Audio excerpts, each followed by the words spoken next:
Psychology पे है आज। तो सबसे पहला तो मार्केट जो है वो अनएक्सपेक्टेड बाइंग आया है, मतलब एक्सट्रीम बाइंग आया है, एक्सट्रीम बाइंग। अब इतना एक्सट्रीम बाइंग आया कि मार्केट यहां से ले जाके यहां तक छोड़ दिया। रिट्रेसमेंट के नाम पे सिर्फ एक बार यहां पे और एक बार यहां पे, दो बार टोटल मार्केट रिट्रेस करा था। इस जगह पे भी थोड़ा सा रिट्रेस करा, बट वो रिट्रेसमेंट उस लेवल का नहीं है जितना हमेशा हो। यानी कि मार्केट जो है, आपको पता है गोल्ड का प्राइस स्ट्रक्चर क्या है कि थोड़ा सा ठंडा तो हो जाता है मोमेंटम के बाद। अब सीन क्या है समझना, मैं क्या चाहता हूं कि मार्केट में बड़ा बायर वापस से कहीं से कदम रखते, ये मेरा पर्सनल ओपिनियन रहता है। तो मैं बायर के पर्सपेक्टिव से, बायर की नजर से सोचता हूं जब मार्केट में कि बायर सबसे ज्यादा कहां पे आ सकता है, तो मुझे वो दो जगह दिखता है जहां पे बायर सबसे ज्यादा आ सकता था। पहला जगह मुझे दिखा कि यार बायर, मैं सोचा कि कहां से बायर आ सकता है, तो मुझे मैं ढूंढने का जब रास्ता निकाला तो पहला जगह मुझे ये दिखा, जो मैंने बताया आपको लाइव स्टार्ट होते ही बताया कि देखो एक बात समझो कि यहां पे ये लिक्विडिटी है, प्लस एक बार अगर यहां से मार्केट अच्छा सा रेड कैंडल बनाता है तो फिर मार्केट में बाइंग में सस्टेनेबिलिटी आएगी। लेकिन दिक्कत समझना मेरे भाई, जब यहां पे मार्केट प्रॉपर नहीं गिरा ना, समझ रहे हो, इसको प्रोटेक्ट, इसको प्रोटेक्ट, इसको प्रोटेक्ट, इसको प्रोटेक्ट, इसको प्रोटेक्ट, ये क्या है, ये है बीपीपी, बायर प्रोटेक्शन प्लान। यानी कि जब भी मार्केट को सस्टेनेबली ऊपर जाना होता है, मार्केट जो सबसे पहला काम करता है ना, वो ये करता है कि जितने भी एवरेज बायर्स हैं उनको बाहर करता है। तो जो पहला दिमाग में मेरा ट्रिगर पॉइंट बना कि यार इसने इतना बेहतरीन तरीके से लोगों को प्रोटेक्ट करा, इवन यार कम से कम यहां तक का भी लो ब्रेक कर देता है ये रेड कैंडल, और तब मार्केट चढ़ता, तो शायद सस्टेनेबिलिटी वाला कैंडल्स में एक्सपेक्ट कर सकता था फ्रॉम दिस पॉइंट। ठीक है, अब ये नहीं कि यहां से यार जिंदगी भर के लिए चढ़ेगा, जिंदगी भर के लिए, इस पॉइंट से क्या होता है, तो मैं एक्सपेक्ट कर सकता था कि मार्केट थोड़ा सस्टेनेबल बायर दे। पर ये जो बायर प्रोटेक्शन प्लान यहां से यहां तक मैं चलाया कि किसी भी कैंडल को नहीं निकाला, वहां से मुझे खतरे की घंटी बजी। पर at the same time market मेरे, मैं बोला भी आपको, तभी लाइव देखेंगे, देखो तो मेरे ना बोलने पे भी मुझे पता है कि कुछ लोग यहां पे घुस गए होंगे। अब इस चीज को लेकर मेरे सर पे टेंशन था, क्योंकि मैंने एक बात बोली थी कि थोड़ा सा रेड कैंडल बने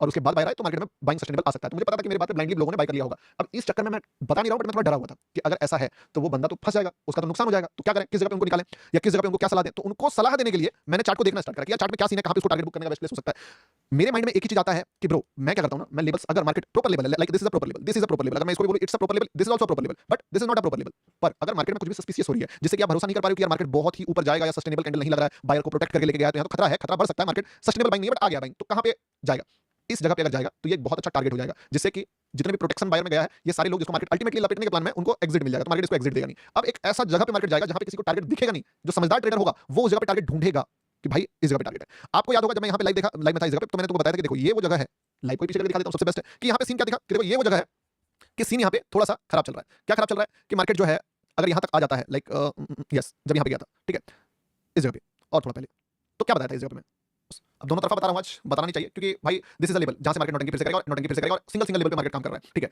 बहुत ज्यादा कैंडल्स, टाइम पास, ये वो फलाना ढिमकाना, ठीक है, इस जगह से मार्केट डिसीजन लेगा, ये लेवल था, वो लेवल ये था। ठीक है, अब क्या सीन है समझना, इस जगह से मार्केट डिसीजन लेगा, या तो इससे मार्केट अब गिरेगा, और गिर के कहां आएगा पता है तुमको, सीधे बोल सकते हो कि लगभग लगभग यहां तक। ठीक है, या तो मार्केट अगर चढ़ा तो फिर वो जाएगा यहां तक। एक चीज समझ में आया कि यहां से दो तरफा पॉइंट ऑफ व्यू मैंने दिया, बट असल में दो तरफा इसलिए दिया क्योंकि साथ में वो भी रखना पड़ता है कि लोगों को कि क्या सीन है। तो यहां पे लेवल इसलिए हो गया ताकि लोगों को टारगेट भी ना दिखे, और साथ में जितने लोग शॉर्ट करना चाहें उनको जो थोड़ा सा समझदार है वो सही जगह ढूंढ ले शॉर्ट करने का।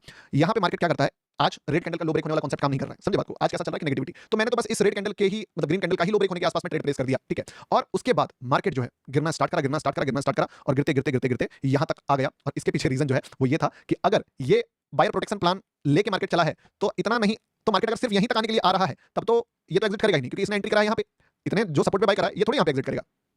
अब क्या चाहते हो बताओ, बिग कैंडल का रीजन बता दूं, एक बार लिखो बिग कैंडल को पोल बदल दो, अब तुम बिग कैंडल की लॉजिक भी बता ही देता हूं तुमको। ठीक है, अरे न्यू एंट्री दे देंगे दोस्त, बैठो तो यार, बिग कैंडल का भी लॉजिक सुन लो तुम, मजा आएगा, मजा आएगा। और थोड़ा सा पोल अभी भी जो है ना ट्रेड लॉजिक पे ही है, ट्रेड लॉजिक सिंपल नॉर्मल है, हर रोज यही ट्रेड होता है। जो बढ़िया चीज बता रहा हूं उस चीज पे फोकस करो, तुमने गलत चीज मांगा, मांगना ही चाहिए था। मैं सोच रहा था, पता है मेरा पर्सनल एक्सपेक्टेशन तुमसे क्या था कि while I am giving you analysis तुम थोड़ा सा स्मार्ट प्ले करोगे, मैं तुमसे स्मार्टनेस का एक्सपेक्टेशन लेके आया था, पर तुमने नहीं करा वो, कि यार लॉजिक हो गया, तुम मेरे बताते बताते तुम जो है वो पोल को बढ़ा दोगे बिग रेड कैंडल पे, ताकि मैं जब लाइव खत्म, मतलब जब मैं एनालिसिस करके खत्म करूंगा तब तक मैं देखूंगा अरे यार अब तो बिग रेड कैंडल प्रेडिक्शन पे आ गया।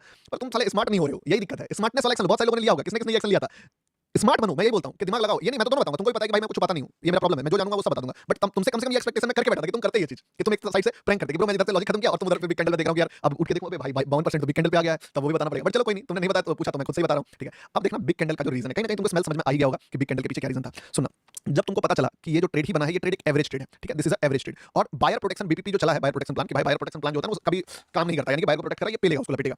बायर कहां घुसा, बायर घुसा है इस रेट पे, सबसे ज्यादा बायर घुसा है इस रेट पे। अब जब भी market ultra pro max strong है, सुपर बुलिश है, ठीक है, प्लस बार बार बिग कैंडल बन सकता है, तो हर आदमी ना यहाँ पे डेस्परेट होता है, हर आदमी डेस्परेट होता है कि यार अब बड़ा कैंडल बनेगा, अब बड़ा कैंडल बनेगा, तो वो क्या करता है कि फोमो में आके कहीं पे भी घुसता है। और तुम बोलोगे कौन घुसता है, तुम अपने आप को देख लो ना, तुम भी तो ऐसे ही ट्रेडर हो, तुम भी तो यही करते होगे, पक्का करते होगे तुम, तो तुम्हारे जैसे तुम अब नहीं कर रहे हो, बट जो तुम्हारे ही लेवल पे वो अभी भी यही कर रहे हैं, वो फोमो में घुस के यहाँ ले रहे हैं, यहाँ ले रहे हैं, यहाँ ले रहे हैं, और गनीमत बनाओ, मार्केट उसको निकाला नहीं, बट कितने देर, थोड़ी देर। अब जब मार्केट यहाँ तक जाता है वो खुश होता है कि वाह यार मजा आ गया, सही ट्रेड पकड़े, फिर मार्केट बोलता है नहीं यार, फिर बोलता है ओह मजा आ गया, नहीं यार, अरे नहीं यार।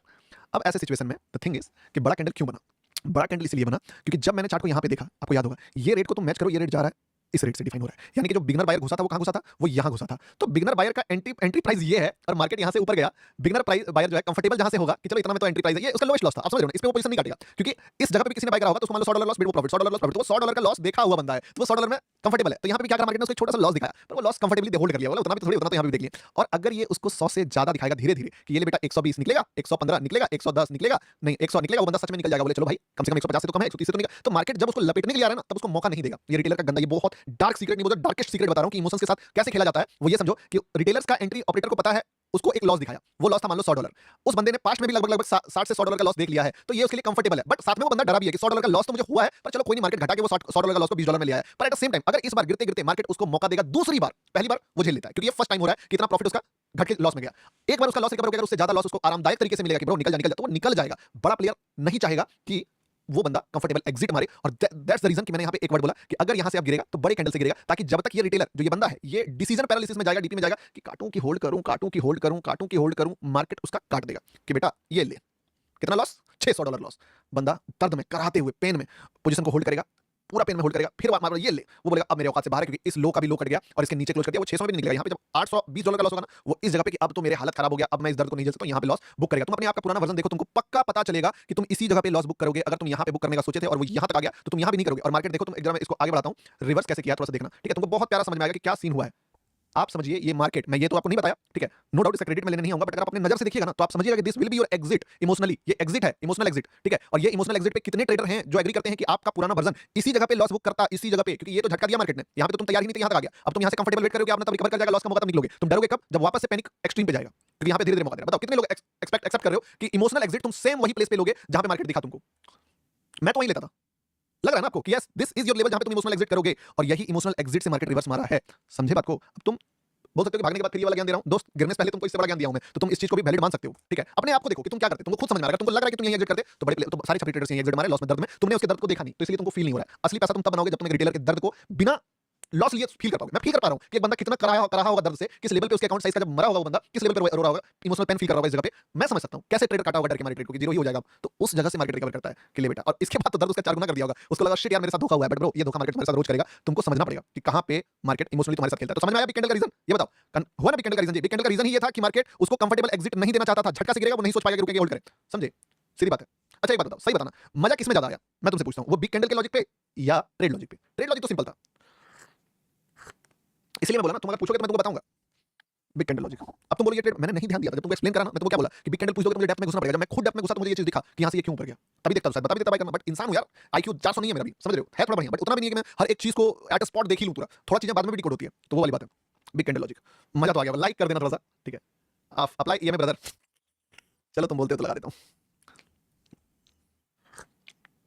कलर कौन सा रख दूं, व्हाइट या येलो?